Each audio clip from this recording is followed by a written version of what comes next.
فلما ذهب عن ابراہیم الروع، جب ابراہیم کا خوف جاتا رہا، وجاءت البشرا، اور یہ بشارت پہنچ گئی، ان کے لیے خوشی کی بات تھی کہ اب سارا کے ہاں بھی اللہ تعالیٰ بیٹا عطا کرے گا۔ یجادلنا فی قوم لوط، اب اس نے جھگڑنا شروع کر دیا ہم سے قوم لوط کے بارے میں۔ یہ مجادلہ جو ہے یہ تورات میں بڑی تفصیل سے آیا ہے کہ دیکھو تم جو جا رہے ہو،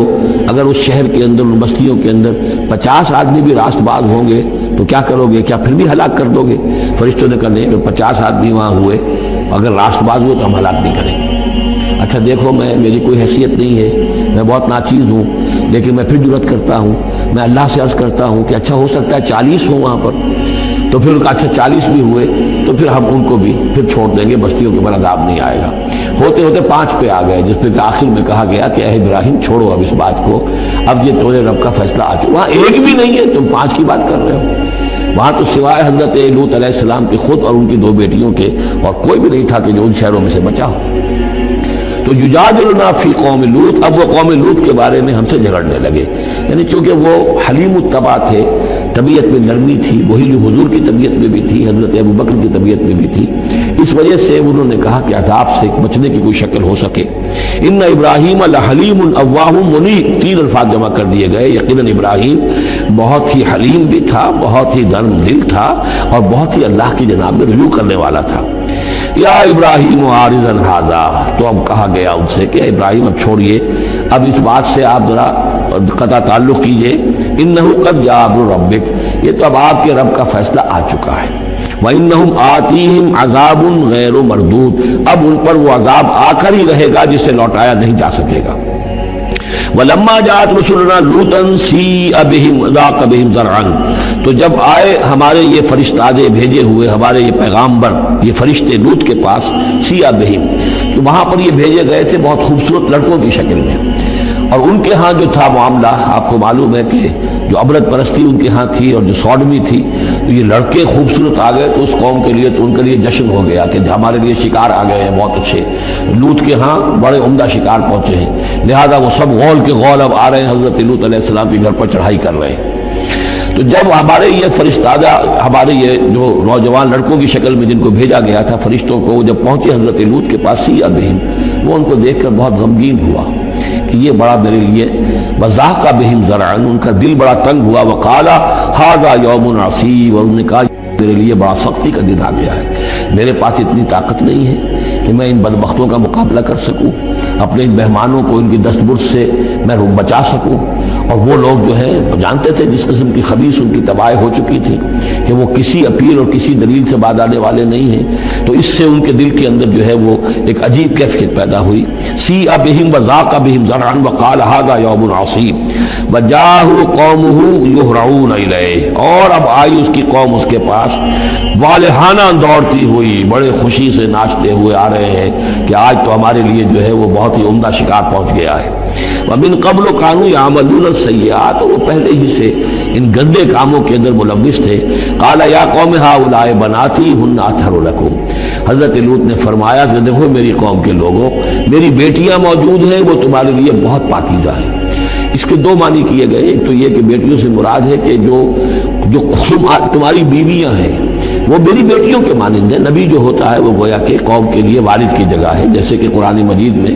وازواجہ امہاتہم، حضور کی تمام ازواج جو ہیں وہ پوری امت کے لیے ماؤں کے درجے میں ہیں، تو گویا کہ میری بیٹیاں ہیں، اللہ نے تمہارے لیے ان کو پیدا کیا ہے، تمہارے لیے جوڑا بنایا ہے، وہ پاک جو ہے تمہارے لیے راستہ اپنی شہوت کی یہ تقاضے کو پورا کرنے کے لیے صحیح راستہ اس کو چھوڑ کر، اور یہ بھی ہو سکتا ہے کہ انہوں نے اپنی بیٹیوں ہی کو پیش کیا ہو کہ تمہیں اگر کرنا ہی ہے تو نکاح کر لو، میں اپنی بیٹیاں تمہیں نکاح میں دینے کو تیار ہوں، لیکن میرے میرے جو یہ مہمان ہیں ان کے بارے میں مجھے رسوا نہ کرو۔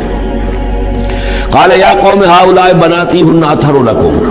فاتقوا اللہ ولا تخزون فی ضیفی، تو اللہ کا خوف کرو اور دیکھو مجھے میرے مہمانوں کے معاملے میں رسوا مت کرو۔ الیس منکم رجل رشید، کیا تم میں کوئی ایک آدمی بھی شریف اور کوئی ایک آدمی بھی نیک چلن نہیں رہا؟ یعنی کوئی تو تم میں سے ایسا نکل آتا جو میرا ساتھ دیتا، جو میری ہاں میں ہاں ملاتا، تم میں تو معلوم ہوتا کہ کوئی ایک شخص بھی شریف النفس باقی نہیں رہا۔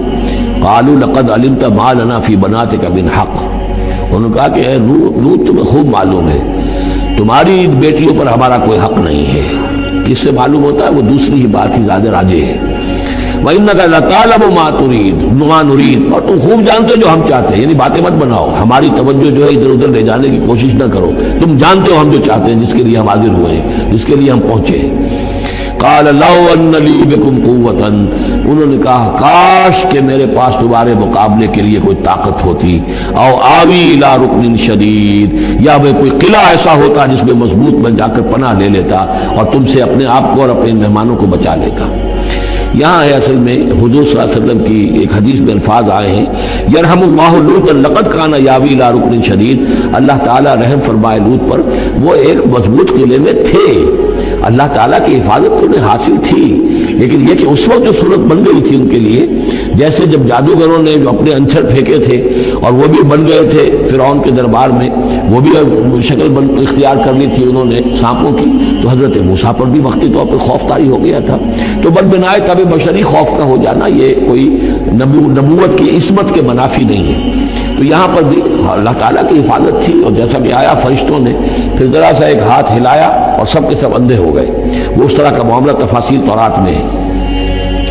قال لو ان لی بکم، لیکن جو حسرت کی کیفیت تھی اور جس طرح ضیق میں ان کی جان اس وقت آئی تھی، اس کا تصور کیجئے، کاش کہ میرے پاس تمہارے مقابلے کے لیے طاقت ہوتی، او آوی الی رکن شدید، یا کوئی ایسا ہوتا مضبوط مستحکم قلعہ جس میں جا کر میں پناہ لے لیتا۔ قالوا یا لوط انا رسول ربک، ان فرشتوں نے کہا اے لوط گھبرائیں نہیں، ہم آپ کے رب کے پیغامبر ہیں، بھیجے ہوئے ہیں، لن یصلوا الیک، یہ آپ تک پہنچ نہیں پائیں گے، آپ کو کوئی گردن نہیں پہنچا سکیں گے، آپ بالکل اطمینان رکھیں۔ فَأَسْرِ بِأَهْلِكَ بِقِطْعٍ مِّنَ اللَّيْلِ، اور بھی رات کا ایک حصہ جو باقی ہے اس میں آپ اپنے اہل کو لے کر، اپنے گھر والوں کو لے کر نکل جائیے اس بستی سے۔ وَلَا يَلْتَفِتْ مِنْكُمْ أَحَدٌ، اور کوئی بھی آپ میں سے پیچھے نہ دیکھے، پیچھے توجہ نہ کرے، پیچھے کی طرف کوئی خیال نہ آئے کہ ہمارے دوست تھے اور ہمارے یہ تھے اور ہمارے عزیز تھے، إِلَّا امْرَأَتَكَ، اور آپ کی بیوی بھی ساتھ نہیں جائے گی، وہ بھی یہیں رہے گی۔ یہ دو بیویاں ہیں جلیل القدر پیغمبروں کی، جن کا ذکر پھر آئے گا بڑی وضاحت کے ساتھ سورہ تحریم میں۔ ایک حضرت نوح علیہ السلام کی بیوی اور ایک حضرت لوط کی بیوی، کہ یہ اگرچہ کہ کانتا تحت عبدین من عبادنا صالحین فخانتاہما فلم یغنیا عنہما من اللہ شیئا، اگرچہ وہ ہمارے دو بہت ہی نیک اور بہت ہی برگزیدہ بندوں کے تحت تھی، ان کے گھروں میں آباد تھی، لیکن یہ کہ انہوں نے خیانت کی، اور اس کے نتیجے میں یہ ہے کہ پھر وہ اللہ تعالیٰ کے عذاب سے ان کے شوہر انہیں بچا نہیں سکے، نہ حضرت نوح بچا سکے اپنی اس بیوی کو، اور نہ حضرت لوط بچا سکے اپنی اس بیوی کو۔ الا امرأتک، سوائے آپ کی بیوی کے، انہ مصیبھا ما اصابہم، اس کے اوپر تو وہی مصیبت آ کر رہنی ہے جو ان سب پر آنی ہے۔ ان موعدہم الصبح، اور دیکھیے ان کے وعدے کا وقت صبح کا ہے، صبح کو وہ عذاب آ جائے گا۔ الیس صبح بقریب، کیا صبح قریب نہیں ہے؟ یعنی اب جلدی کیجئے، اب آپ فوری طور پر یہاں سے اپنی بچیوں کو لے کر نکل جائیے۔ فلما جاء امرنا جعلنا عالیہا سافلہا، جب ہمارا حکم آ پہنچا ہم نے اس کے اونچے کو نیچا کر دیا، یعنی کسی بستی کو تلپٹ کیا جائے تو چھت نیچے ہو جائے گی اور جو بنیادیں اوپر آ جائیں گی، عالیہا سافلہا، الٹ کر رکھ دیا بستیوں کو، وامطرنا علیہا حجارۃ من سجیل، اور مزید ان کے اوپر ہم نے بارش برسائی کنکروں کی، پتھروں کی، یعنی یہ کہ ایک طرف تو یہ کہ کچھ زلزلہ آیا یا کچھ اور زمین میں دھماکہ ہوا، ایکسپلوژن ہوا جس سے وہ بستیاں الٹ گئیں، اور اس کے بعد یہ ہے کہ آسمان سے پھر بارش ہوئی ہے ان پر سجیل۔ یہ سجیل اصل میں فارسی کا لفظ ہے سنگ گل، سنگ گل یعنی یہ کہ مٹی جو ہے اگر کسی صحرا کے اندر تھوڑی سی پھوار پڑے اور زیادہ تیز بارش نہ ہو تو وہ ہر قطرے کے ساتھ تھوڑی سی مٹی مل کر وہ ایک چھوٹا سا دانہ بنتا ہے، اور وہ پھر دھوپ جب پڑتی ہے تو وہ پھر پک جاتا ہے، جیسے کہ کہیں آپ اینٹیں پکاتے ہیں اپنے بھٹیوں کے اندر، یہ پھر کہلاتی ہے سنگ گل، یعنی یہ پتھر تو ہے لیکن یہ پتھر نہیں ہے، یہ مٹی کے بنے ہوئے پتھر ہیں، کنکر ہیں، ان کنکروں کی بارش ہوئی جس کے اندر کہ اس کو بالکل دفن کر دیا گیا ان دونوں شہروں کو۔ منضود، تہ برتہ وہ جو بارش ہو رہی تھی کنکروں کی تہ برتہ، مسومۃ عند ربک، اور وہ نشان زد تھے تیرے رب کی طرف سے، یعنی ہر ایک کے لیے معلوم تھا کہ کس کو کون سا پتھر لگنا ہے اور کون سا جو شخص ہے اس کی ہلاکت کس کے ذریعے سے ہونی ہے۔ وما ہی من الظالمین ببعید، اور یہ ان ظالموں سے کوئی زیادہ دور نہیں ہے، یعنی جو مشرکین مکہ ہیں جو قریش ہیں اور عرب کے جو مشرک ہیں ان سے یہ بستیاں کوئی دور تو نہیں ہیں، اس لیے کہ یہ جب جاتے تھے فلسطین کی طرف اپنے قافلے لے کر تو یہاں سے گزرتے تھے۔ قوم سمود کا مسکن بھی ان کے راستے میں آتے تھے، قوم مدین کا علاقہ بھی ان کے راستے میں آتا تھا، پھر یہ عمورہ اور صدوم کی بستیوں کے جو ہے یہ بھی کچھ ان کے جو آثار باقی رہ گئے تھے وہ بھی آتے تھے۔ وَلُوطًا، اور ہم نے بھیجا تھا لوط کو، اس قال لقومہ، جب کہ انہوں نے کہا تھا اپنی قوم سے، اتاتون الفاحشۃ وانتم تبصرون، کیا تم دیکھتے ہوئے فحش کا حرکت کا ارتکاب کرتے ہو؟ یعنی یہ بھی معلوم ہوتا ہے کہ ان کے ہاں یہ مسئلہ اس درجے گندگی کو پہنچ گیا تھا کہ علی الاعلان مجلس کے اندر یہ حرکتیں کرتے تھے۔ اِنَّکُمْ لَتَأْتُونَ الرِّجَالَ شَهْوَةً فِي دُونِ النِّسَاءِ،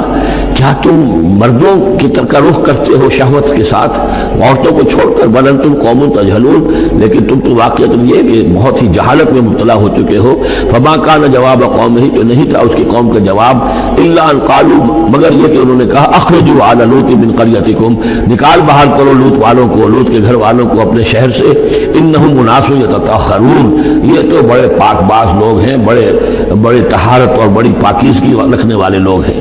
فانجیناہ واہلہ، تو ہم نے نجات دی اس کو اور اس کے گھر والوں کو، الا امرأتہ، سوائے اس کی بیوی کے، قدرناہا من الغابرین، یہ ہم نے مقرر کر دیا تھا کہ وہ پیچھے رہنے والوں میں ہوگی۔ وامطرنا علیہم مطرا، اور ہم نے ان پر ایک بارش برسائی، فساء مطر المنذرین، تو بہت ہی بری بارش تھی وہ کہ جو ان لوگوں پر برسائی گئی کہ جن کو خبردار کر دیا گیا تھا۔ اب آدمی کی صورت جلوہ نما ہوا ہوں، کعبہ کلیسا مندر مجھے ڈھونڈنے کو جائیں، کعبہ کلیسا مندر مجھے ڈھونڈنے کو جائیں، غافل سمجھ رہے ہیں کوئی چیز گم شدہ ہوں، غافل سمجھ رہے ہیں